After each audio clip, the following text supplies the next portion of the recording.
Hello दोस्तों, नमस्कार। मैं हूँ Rashmi, M Ed gold medalist, NET qualify. एक बार फिर से मेरे चैनल एजुकेशन विद रश्मि में आप सबका स्वागत है। दोस्तों, लर्निंग की क्लास शुरू हुई, एक क्लास केवल हुई है। अगर आपने वो क्लास नहीं देखी तो पहले आप जाकर उसको देखिए, फिर उसके बाद हम बात करेंगे। फिर आगे की क्लासेस आप देखिए।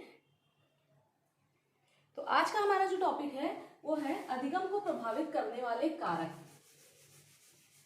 छोटे छोटे टॉपिक है लेकिन एग्जाम में पूछे जाते हैं, अच्छी खासी क्वेश्चनिंग होती है इनसे। तो आज का जो हमारा टॉपिक है अधिगम को प्रभावित करने वाले कारक।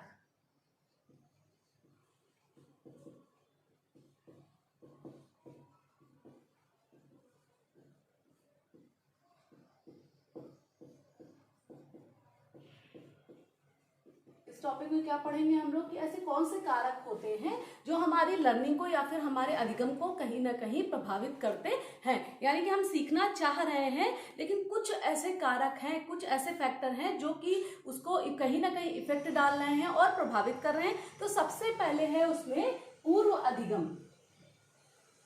सबसे पहला पॉइंट है पूर्व अधिगम, यानी कि पहले सीखी हुई। पूर्व यानी पहले, अधिगम यानी सीखना, यानी कि पहले सीखी गई कोई भी चीज, यानी कोई भी विषय वस्तु, कोई भी टॉपिक, कोई भी मैटर आपने ये कितने अच्छे से सीखा है, ठीक है। या फिर कह लीजिए कि आप जब कुछ भी सीखने जा रहे हैं, कोई भी विषय वस्तु या कोई भी टॉपिक सीखने जा रहे हैं, उससे संबंधित आपका पूर्व ज्ञान, यानी बच्चे का पूर्व ज्ञान कितना है, बच्चे को उससे संबंधित कितना आता है, ठीक है। कभी कभी ऐसा होता है कि शून्य से प्रारंभ होता है और कभी कभी ऐसा होता है विषय वस्तु के बारे में कुछ ना कुछ बच्चे को पूर्व ज्ञान होता है। तो जब शून्य से कोई भी चीज सीखना हम प्रारंभ करते हैं तो उसमें थोड़ा सा कठिनाई आती है, ठीक है। थोड़ा समय ज्यादा लगता है, चीजें उतनी जल्दी नहीं होती। जबकि जब कोई भी विषय वस्तु पूर्व में बच्चे को पता होती है, उसके बारे में थोड़ा सा भी उसको आइडिया होता है, तो बच्चा क्या करता है कि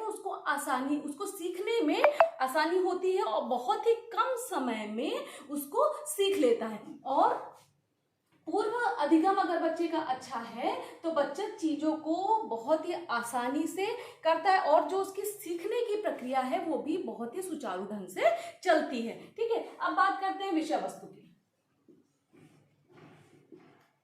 विषय वस्तु, ठीक है। विषय वस्तु यानी कि सब्जेक्ट मैटर, यानी कि जो भी सीखना है, यानी कि हमको कुछ सीखना है तो क्या सीखना है, हमारा जो सब्जेक्ट मैटर है उसका भी प्रभाव कहीं ना कहीं हमारे सीखने पर पड़ता है। मान लीजिए कि बहुत ज्यादा कोई कठिन है विषय वस्तु, ठीक है, कोई कठिन विषय वस्तु है, ठीक है, तो क्या होगा, कठिन विषय वस्तु को आसानी से नहीं सीखा जा सकता, उसको सीखने में बहुत सारी कठिनाइयां आएंगी। जबकि एक और मान लीजिए कोई विषय वस्तु ऐसी जिसका हमसे कोई मतलब नहीं, असार्थक है, बिल्कुल बेकार है, ठीक है, तो वो विषय वस्तु सीखने में क्या होगा, समय अधिक लगेगा, कठिनाइयां आएंगी और बच्चे का उतना मन भी नहीं होगा। इसी जगह अगर विषय वस्तु क्या है, सरल है, मान लीजिए कि हमको विषय वस्तु पसंद नहीं है, यानी सीखने वाला सब्जेक्ट बच्चे को पसंद नहीं है, लेकिन अगर सरल है और सिखाने वाला उसको रोचक ढंग से सिखाता है तो कहीं ना कहीं बच्चा जो है उसको सीख लेता है, बहुत ही तीव्रता से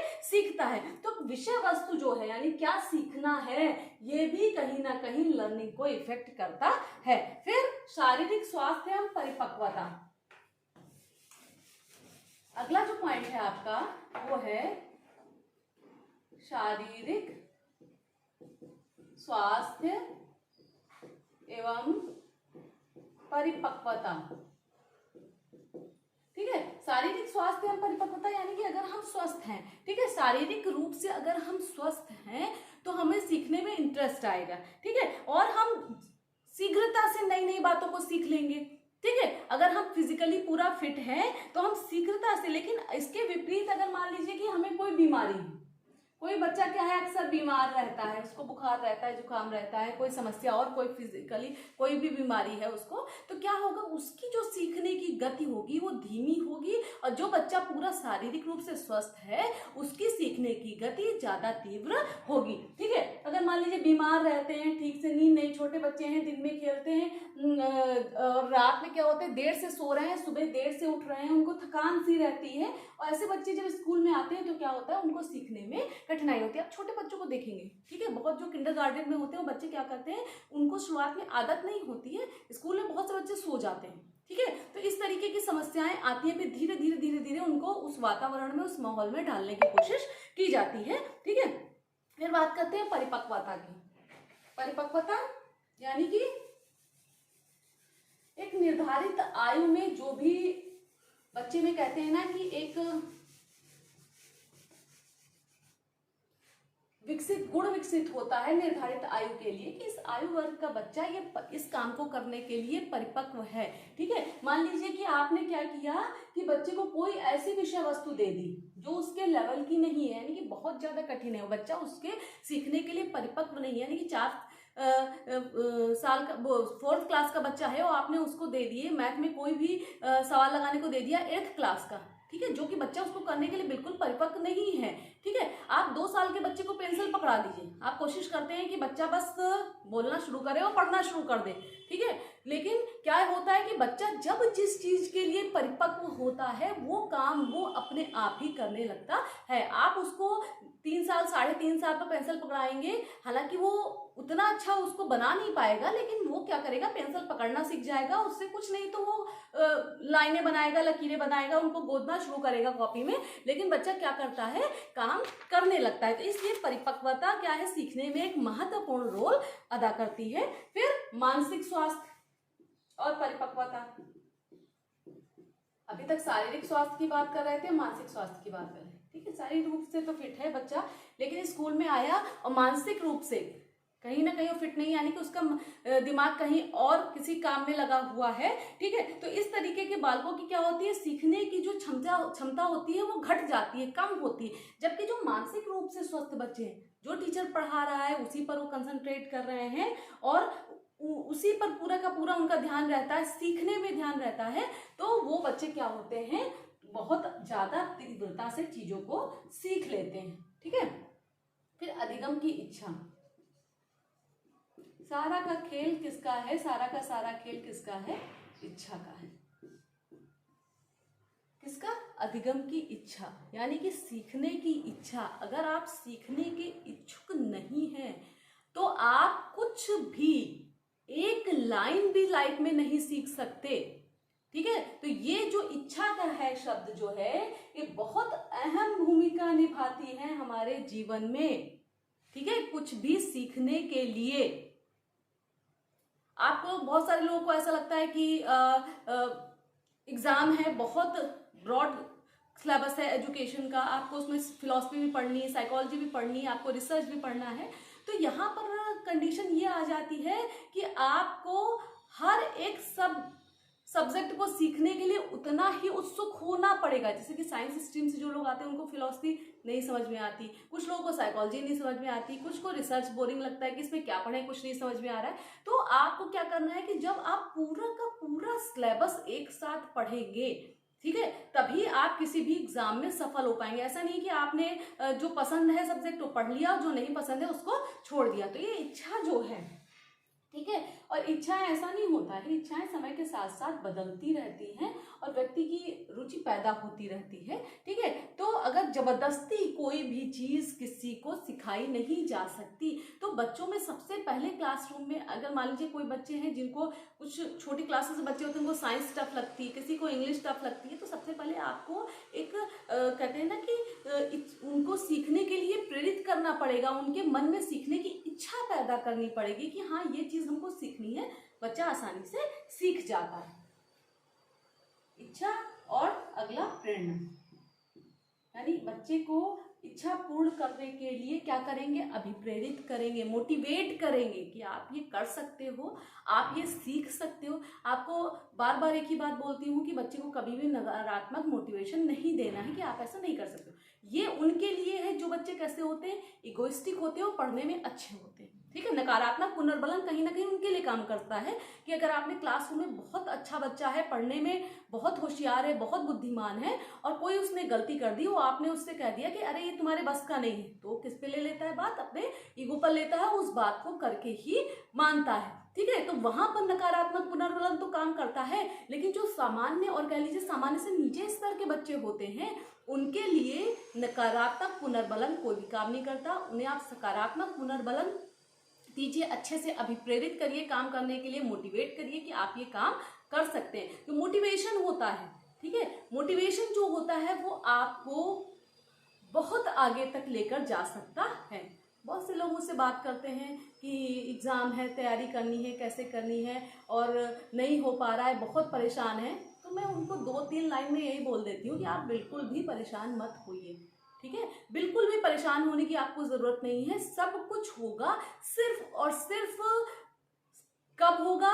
आपकी मेहनत पर होगा। आप मेहनत से नहीं भाग सकते, आपको मेहनत करनी है। आप मेहनत से बिल्कुल मुंह, कहते हैं ना कि जी चुरा ही नहीं सकते। आप सोचें कि अगर आप बैठे हैं, बैठे बैठे सब कुछ आपको मिल जाए, तो ऐसा नहीं होगा। आपको हर चीज़ के लिए अपने छोटे छोटे आपके लक्ष्य जो हैं, जो आपने सपने देख रखे हैं अपने लाइफ के लिए, हर चीज़ को पूरा करने के लिए आपको मेहनत करनी पड़ेगी, तभी वो पूरे होंगे, ठीक है। वो लोग दूसरे लोग होते हैं जिनको सब घर बैठकर ही सब आसानी से मिल जाता है, ठीक है। तो आपको मेहनत करनी पड़ेगी, ठीक। आगे थकान, मान लीजिए क्लासरूम में बच्चा बैठा है, अभी थकान ऊपर भी बता चुके हैं। थकान, क्लासरूम में बच्चा बैठा है, रात में ठीक से सोया नहीं है या फिर उसको किसी तरीके की थकान है या वो बीमार है, तो वो उसके सीखने को इफेक्ट करती है, यानी कि सीखने की गति को धीमा कर देती है। शारीरिक और मानसिक रूप से स्वस्थ बच्चे की सीखने की स्पीड ज्यादा होती है, ठीक है, क्योंकि थका बच्चा है तो वो क्या करेगा, अपना ध्यान नहीं लगा पाता है, यानी कंसंट्रेट नहीं कर पा रहा है कि शिक्षक क्या पढ़ाने की कोशिश कर रहा है, ठीक है। तो इसलिए अगर मान लीजिए कि क्लासरूम के अलावा की बात की जाए, जैसे कहते हैं कि सुबह सुबह जब आप उठते हैं तो आपका मूड बिल्कुल फ्रेश होता है, ठीक है। सुबह मैं बात करूं तो अपनी पूरी लाइफ, पूरी क्या पीएचडी की डिग्री तक की जो भी मेरी पढ़ाई थी, मैंने शाम को बहुत मिनिमम पढ़ाई की है। सुबह पढ़ती थी उठ के जल्दी 3 बजे 4 बजे, ठीक है। तो सुबह जो कहते हैं ना कि फ्रेश माइंड से आप चीजें जो पढ़ते हैं वो आप कभी लाइफ टाइम में भूलते नहीं हैं, ठीक है। तो इस तरीके से अगर आप सुबह चीजों को पढ़ेंगे तो आप ज्यादा अच्छे से सीखेंगे जब बिल्कुल फ्रेश होते हो। लेकिन दिन में जैसे जैसे दिन बढ़ता जाता है, थकान बढ़ती जाती है, आपकी सीखने की स्पीड कहीं ना कहीं कम होती जाती है। फिर हम बात करेंगे वातावरण की। वातावरण जो है,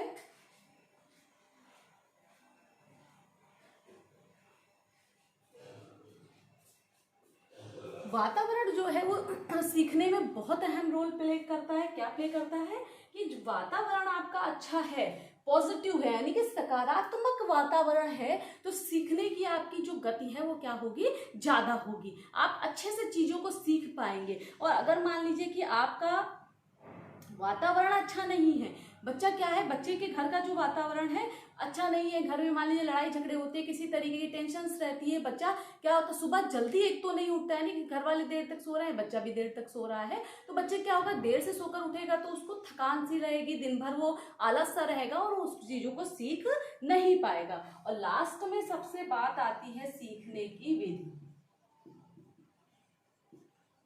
विधियां जो होती हैं अहम रोल प्ले करती हैं किसमें, एजुकेशन सिस्टम में, ठीक है। बच्चे को किस मेथड से सिखाना है, मेथड बहुत सारे मेथड हैं जिन पर हम आगे के आने वाले वीडियो में बात करेंगे। सीखने के लिए बहुत सारी विधियां हैं, उन्हीं विधियों का प्रयोग करके बहुत ही शीघ्रता से, सरलता से, सुगमता से बच्चों को चीजें सिखाई जा सकती हैं, ठीक है। तो ये जो अधिगम को प्रभावित करने वाले जो कारक हैं, इनको बताने का मतलब इतना था कि ये जो कारक हैं, ये कभी कभी ऐसा एक कारक दे दिया जाता है बीच में जिससे कि डाउट हो जाता है कि ये है कि नहीं है, ठीक है। इनको ध्यान में रखिए, इनको हेडिंग्स को, ये एग्जाम में मान लीजिए इनकी थ्योरेटिकल पार्ट नहीं पूछा जा रहा है, लेकिन इनका जो हेडिंग जो इनका है वो पूछा जाता है, उसको आप याद कर लीजिए, ठीक है। तो आज के लिए बस इतना ही। उम्मीद करती हूँ कि आज की क्लास आपको पसंद आई होगी। वीडियो को लाइक जरूर कर दीजिए, चैनल को सब्सक्राइब करिए, ज़्यादा से ज़्यादा लोगों तक शेयर करिए ताकि वीडियो उन लोगों तक पहुँच सके जिनके लिए मैंने वास्तव में इसको बनाया है, और जो लोग इनका, उन लोगों को इनका लाभ भी मिल सके, ठीक है। तो बस आपको इतना करना है कि आपको शेयर करना है, और मैं अपना काम कर ही रही हूँ। हाँ, कभी कभी वीडियो नहीं आते हैं, कुछ रीज़न हो जाते हैं, नहीं आ पाते हैं, लेकिन आज के लिए बस इतना ही। धन्यवाद।